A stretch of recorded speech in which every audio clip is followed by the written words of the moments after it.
Sejarah singkat kemerdekaan Indonesia dimulai pada awal Indonesia merdeka pada tanggal 17 Agustus tahun 1945, setelah sebelumnya berada di bawah penjajahan Belanda dan Jepang.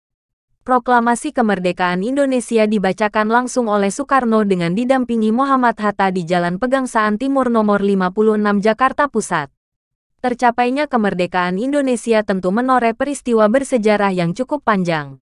Saat ini, setiap tanggal 17 Agustus masyarakat tanah air selalu memperingati Hari Proklamasi.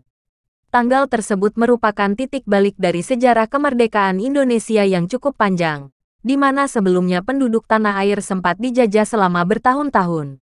Sebelum proklamasi terjadi, terdapat banyak peristiwa penting yang melatar belakanginya. Kemerdekaan Indonesia sendiri tak datang tiba-tiba. Kemerdekaan didapat dari perjuangan dan pengorbanan para pahlawan melawan penjajah.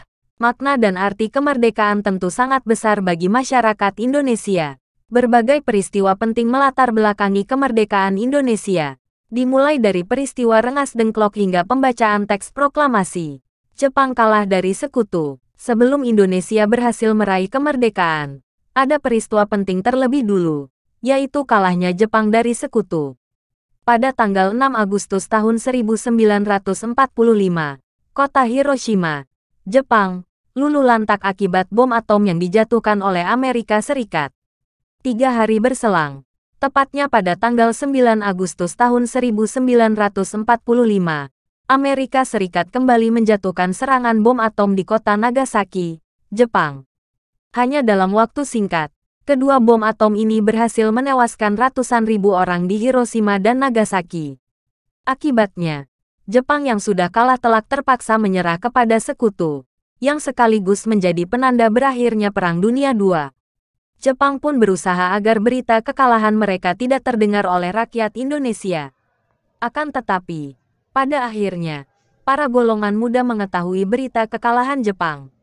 Mereka segera mendesak Soekarno dan Hatta agar memproklamasikan kemerdekaan Indonesia. Pro kontra proklamasi pada peristiwa Rengas Dengklok. Sejarah kemerdekaan Indonesia juga mengalami pro kontra menjelang pembacaan proklamasi tersebut. Pro kontra ini terjadi antara golongan muda dan golongan tua, di mana golongan tua merupakan para anggota PPKI seperti Soekarno dan Hatta. Sementara golongan muda diwakili para anggota PETA dan para mahasiswa. Pro kontra ini terjadi karena golongan muda menganggap bahwa golongan tua terlalu konservatif. Sebab mereka menghendaki pembacaan proklamasi harus melalui PPKI dan sesuai dengan prosedur yang telah dijanjikan oleh Jepang yakni pada tanggal 24 Agustus tahun 1945. Di sisi lain golongan muda menolak jika proklamasi harus dilaksanakan melalui PPKI. Pasalnya golongan muda menganggap bahwa PPKI merupakan bentukan Jepang, dan mereka menginginkan kemerdekaan dengan kekuatan sendiri. Sultan Syahrir yang termasuk dalam golongan muda merupakan tokoh pertama yang mendesak Soekarno-Hatta untuk segera melakukan proklamasi. Selanjutnya rapat resmi dilangsungkan di Pegangsaan Timur Jakarta pada tanggal 15 Agustus tahun 1945, yang dihadiri oleh Johar Nur, Subianto, Armansyah, Khairul Saleh, Kusnandar, Wikana, Margono, dan Subadio.